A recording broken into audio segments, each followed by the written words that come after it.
everyone. Hi, Win family. Welcome to Win Forum 2020. My name is Catherine Barba. I am the founder of the Win Forum, and we're here to celebrate diversity in founders, funders, and leaders.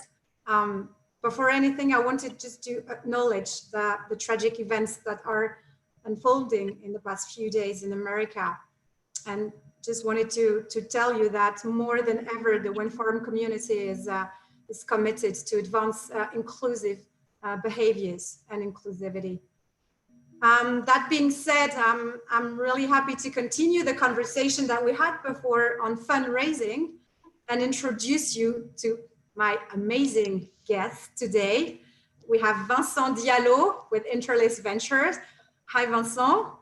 You're going to interview two iconic, let's say it, iconic private equity and VC investors, Virginie Morgon and Tung.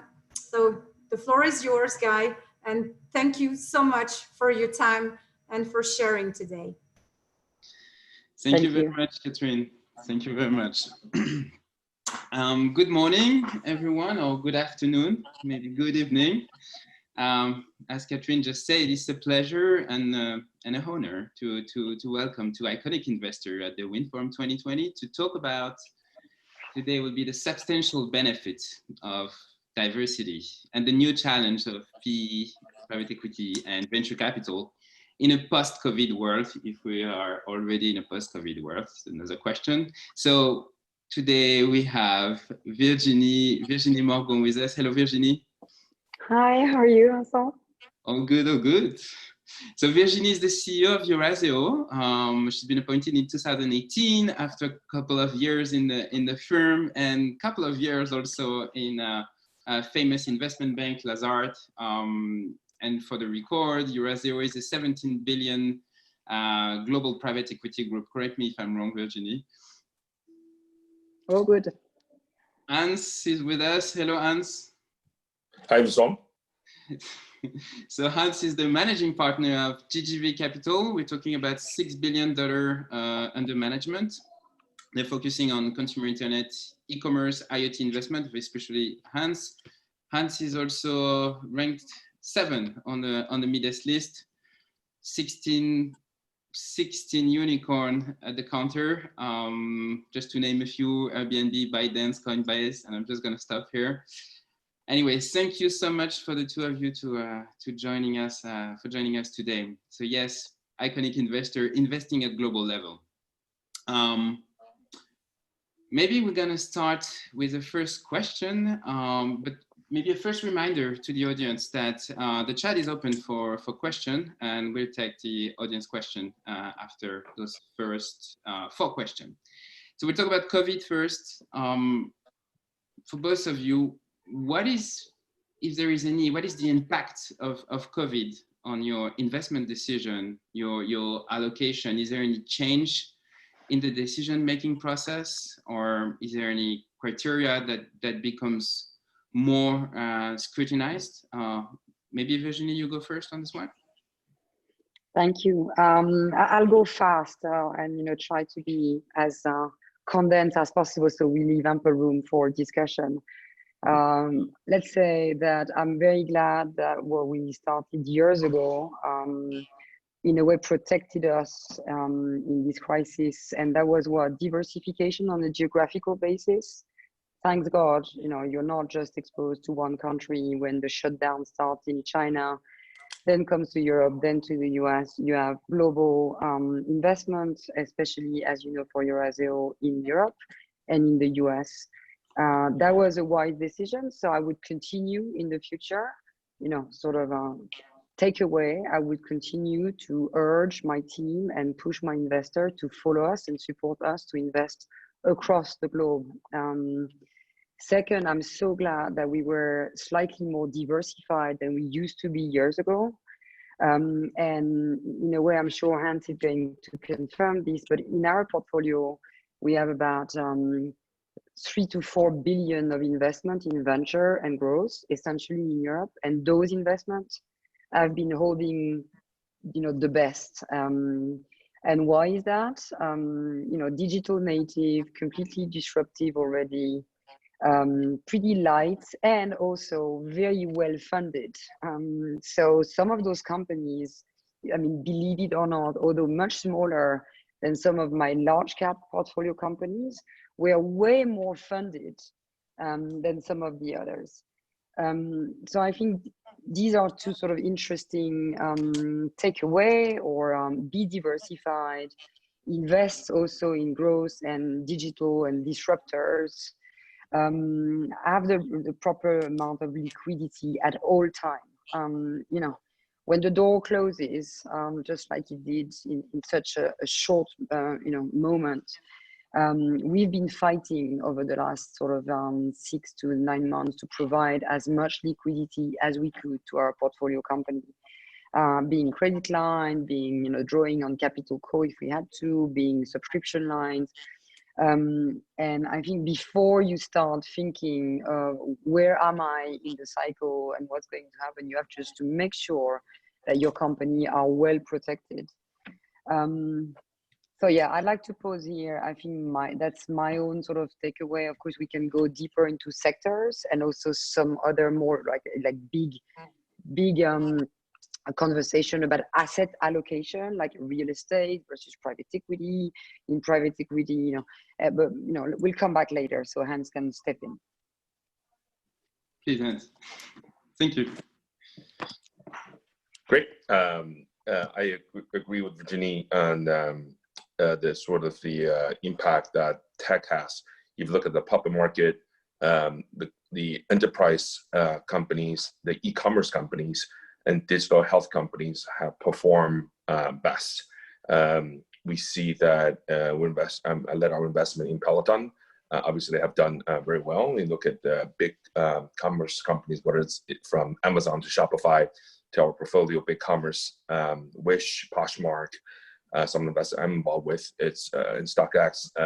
You see almost some the CEOs saying that they have Black Friday almost every day, because 80% of the offline retail has been closed, and the shift to online is dramatic and very quickly. Wayfair at one point was trading below $30 a share, now it's over $160 a share from mid-March to now. So you see that the fast-moving companies are shifting to tailor to rising demand that's happening now during COVID-19. So that's the first point. There's some sectors that are benefiting, mostly driven by tech and shifting everything to digital.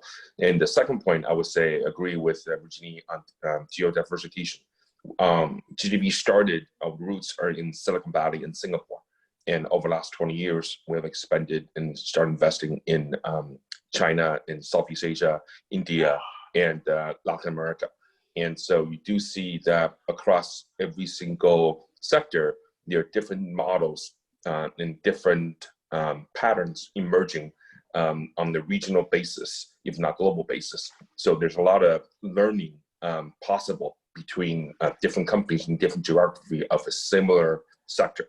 For example, we are invested in multiple food delivery and both 2C and 2B companies in Latin America, in India, in Southeast Asia, in China, in the US. So we have held webinars, lots of webinars over the last 2 months to make it easier for company to share knowledge. We have a popular podcast called Evolving for the Next Billion that hosts some of that. We also have our talent team, founder leaders team that hosts roughly between offices in Beijing, Shanghai, and Silicon Valley. We hosted over 40 webinars in the last 2.5 months, and we see attendance somewhere between 200 to 1,000 attending them. And so the active learning is unprecedented, and the shift from offline to online again for this kind of activities is also unprecedented. And so it just it's a very different time, but you do see companies and smart founders evolving their business model to meet the needs of what's happening now. And we see a lot of offline social networks and memberships shift their activities online in an extremely short period of time as a result of that. You would be impressed. I mean, I so agree with Hans. I mean, if you have there's a lot of positive takeaways.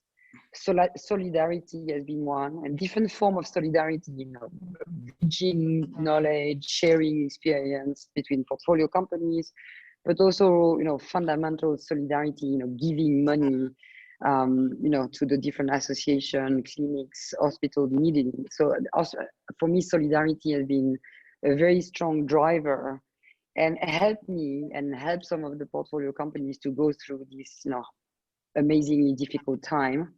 And a second takeaway for me is exactly what Hans was saying. I mean, I've been so impressed by a number of our CEOs being able to completely pivot. I mean, in such a short period of time, and especially in the US. I mean, I've got investment in Europe and in the US. I'm not comparing Asia, but in the US, a number of our investments are B2C and classically distributed through wholesale. From one day to another, like they lose 60% of their turnover, or even some businesses in beverage, which were suddenly shut down from half of their turnover because restaurants and hotels were closed.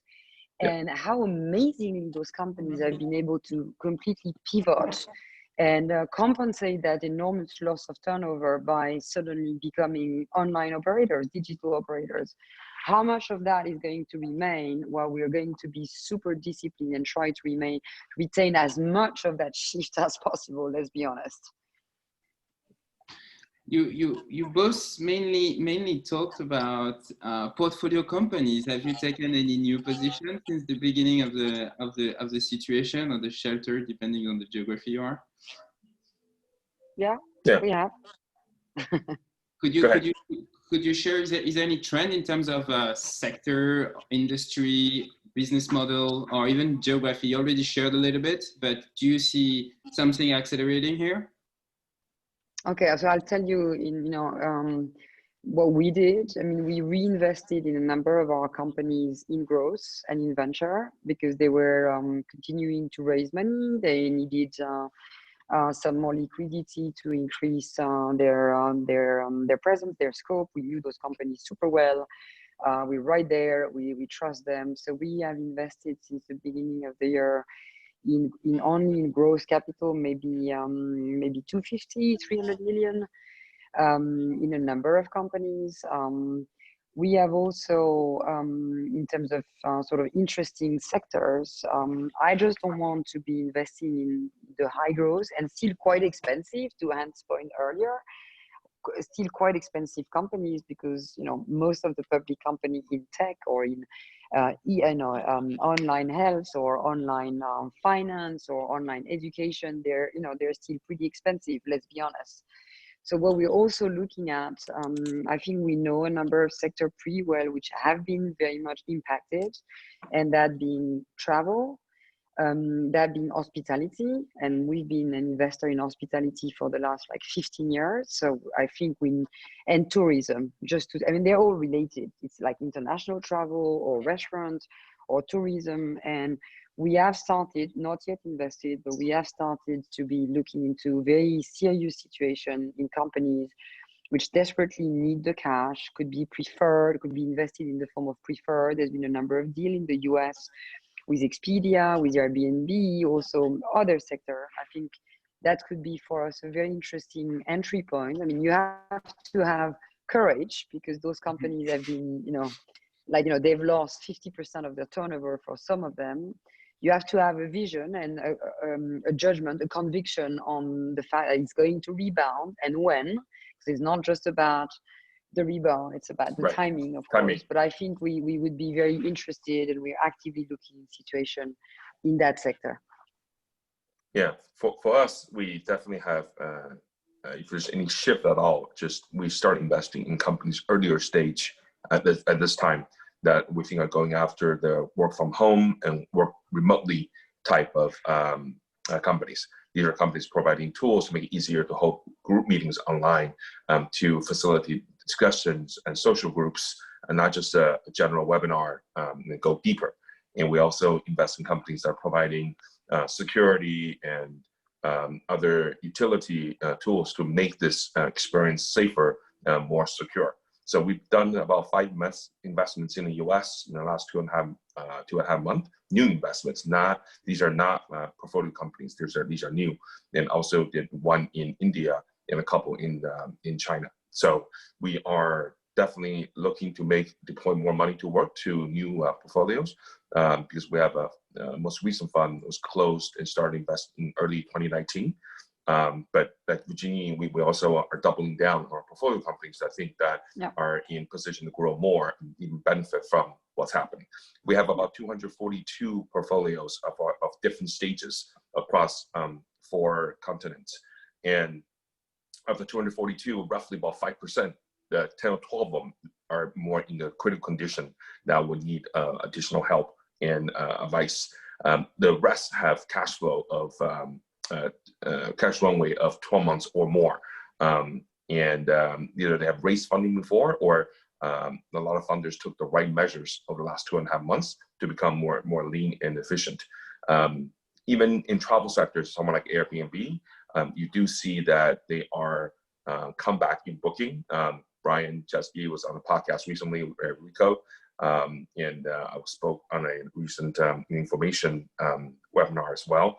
And you do see that even for Airbnb, in the travel sector, there's bounce back, and you can tell that it's a model different from hotels and could benefit more as there's people want to travel within 200-mile radius of where they live instead of long distance travel. So the founders are extremely creative at finding solutions, and we are beneficiary of seeing that and how that's working.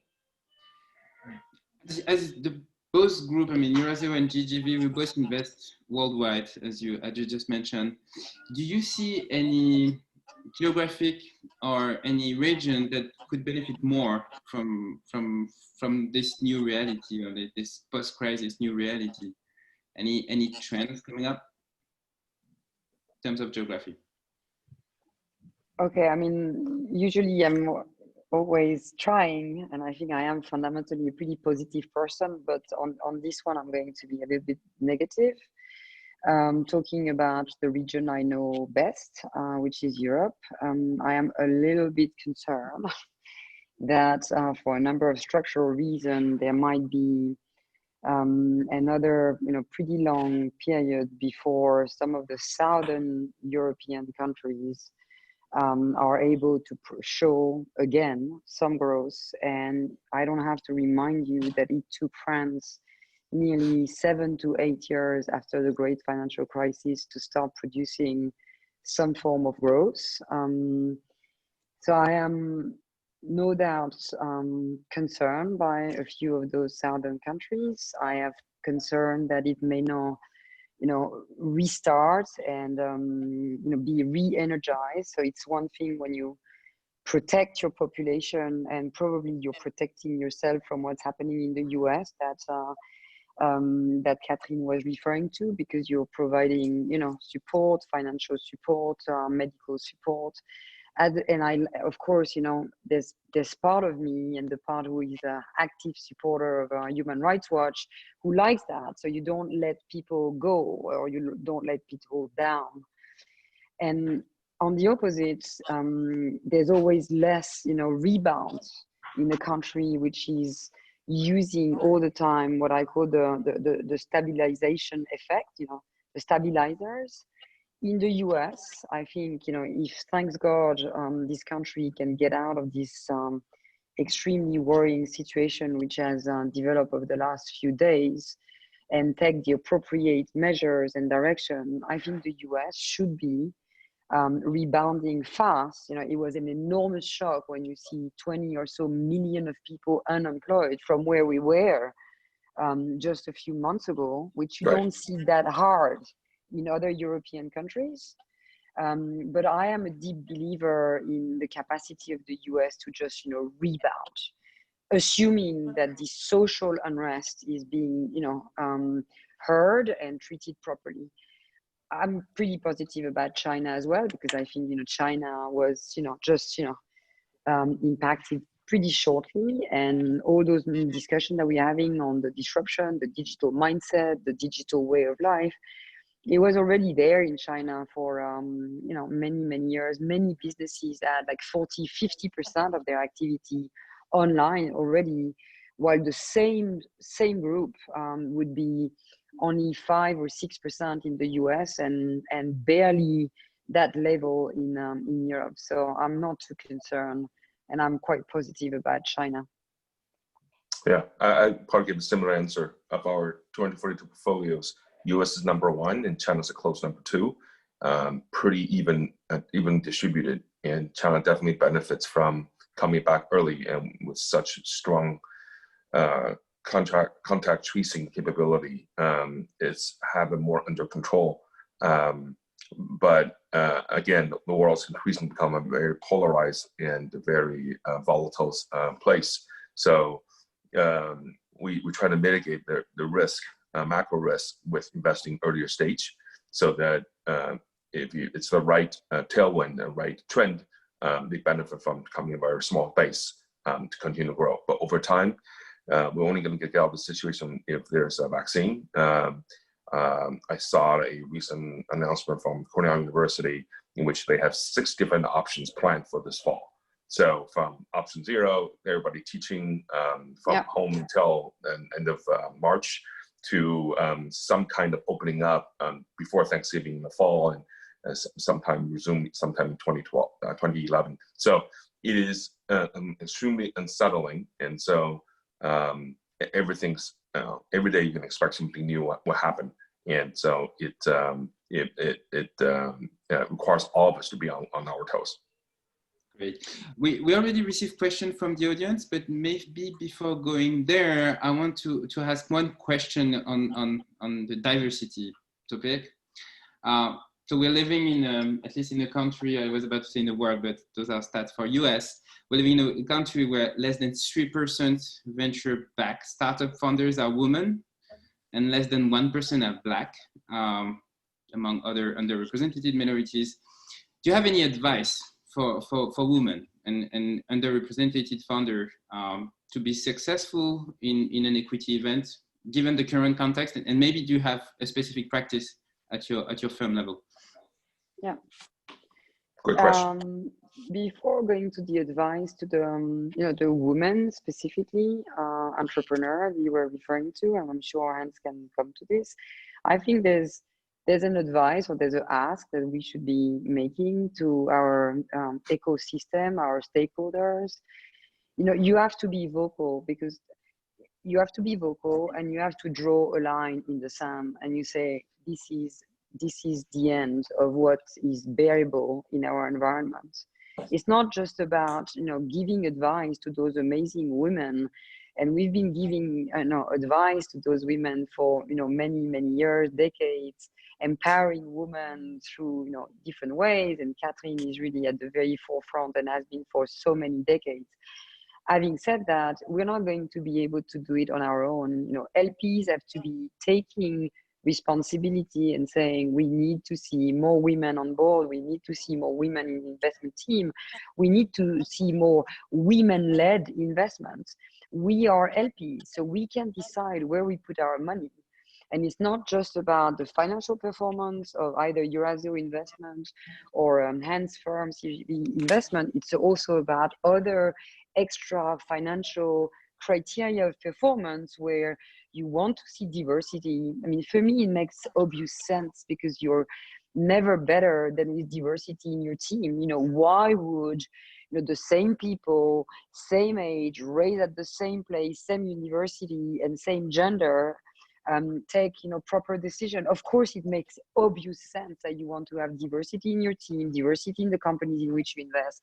But it's high time that now LPs, GP, CEOs, take proper decision. And I think there's one thing very positive for me out of this crisis, and I was so worried that would become sort of second priority. It's everything related to ESG, responsibility, governance, diversity, being socially responsible, standing behind your idea and standing behind your conviction and your values. I was worried when I saw the beginning of the crisis, because when suddenly it's a question of life or death, you may be worried that those issues, those important values, become sort of second priority. And I'm so glad to see that not only it didn't, but it's becoming first on the pile. And I don't know how Hans would react to this and if he shares this, but I'm very hopeful. And diversity and women's is of course part of this, but it's wider. Yeah, one of the key reasons why I'm at GGB is my colleague Jenny Lee, who's one of the top venture capital investors in the world. She happens to be a woman, but she's just amazing. Electrical engineer by training from Cornell, worked in the aeronautics industry in Singapore, then went to banking in Morgan Stanley, and then been a VC for the last 15 years. And she's a founder at heart. And when you see women founders like herself, like some of the companies we back, like Deirdre at Workboard, or Caroline at Chief in New York, and then Tracy Sun at Poshmark, it's inspiring to want to do more. And our talent team led by our colleague Jen Humstrom, Jen has done a great job building a diversity initiative to bring more women, gender equality at the board level, and then at the recruiting level with our portfolio companies. A lot of founders have attended our founders and leaders seminars, learning how to be able to hire more women and minorities into the workforce. My partner Jeff Richard has spoken at several conferences about that topic, and help to affect more charity work and training work for that to happen in the business. We think we're now seeing a lot more women groups come up, like RAs in San Francisco, and then women in tech, women in product emerging, and we've seen that becoming more global organization over time. And even in China, you see that a lot of tech leaders and people in the workforce are women, and that's one thing we want to see other emerging markets to do as well. Because you have you become more inclusive, the number of workforce that be productive increases and generates positive GDP growth. And so it's not an easy topic. Still a lot more progress and achievements need to be made. But you do start seeing more and more firms being aware of that and want to do more. Thank you so much. Now, 2 questions from the audience. Given the time, I'm gonna ask the 2 in one, but they are quite different. The first one is, how is COVID crisis going to impact exits, and for how long? That's the first one. And the second one, do you think that mission-driven companies have a chance to become unicorn? Virginie. Okay, maybe I'll do the first one, Hans the second one. I mean, whatever. I mean, I think the answer to the first one is it really depends what you have in your hand in terms of portfolio. I mean, there's a lot of activity in terms of exit, investment exit, even IPOs in a number of sectors. There's been in Europe a big IPO last week by Jab, in one of the largest coffee producer. Sort of competing with Unilever. You see, as Hans was referring to, technological sectors which are in super good health and share price increases. There's a lot of demand from investor. So the answer is if you are directly impacted in the sector in travel and retail and also maybe hospitality and restaurant. I mean, it's probably I would say at least 9 to 12 months, because you need to have some form of rebound to show, and be convinced that this is just an effect of the COVID, but that the models are not broken, and that it's because there's been so many discussions during the crisis and still now. What is it going to be like in the future? Are those models still there, or are they going to rebound, or are they just dead? So I think for those sectors which have been significantly impacted, time will tell. So it's so, there's no one answer. I mean, we live in a pretty complex world where you have so many different performances, so many different type of niches and players. So not one answer, thanks God. I mean, the world is not stalled. There's things happening. Yeah, if you look at the public market in the US, the valuation is back to pre-COVID-19 level and higher for select sectors. Virginie sees that as well. And we have portfolio in e-commerce space, in global enterprise SaaS space, are getting ready to file confidentially already to take advantage of this market. it's hard to, no one knows how long it will last. But companies that are more ready or close to being ready are going to try to take advantage of that for sure. And companies in education space, for example, definitely benefits from what's happening, and you see companies growing fast and trying to take advantage of that. Maybe they're not going to go public this year, but next year is a distinct possibility.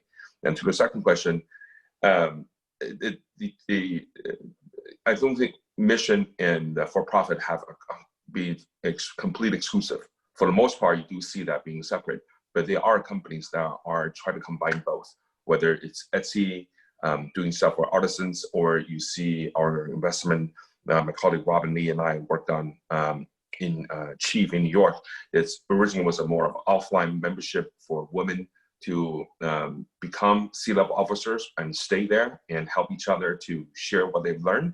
In the last 2.5 months, they shift that completely online and growing. And so you do see companies like that that are trying to combine mission with a for-profit angle, and you do see there's a lot of demand for it.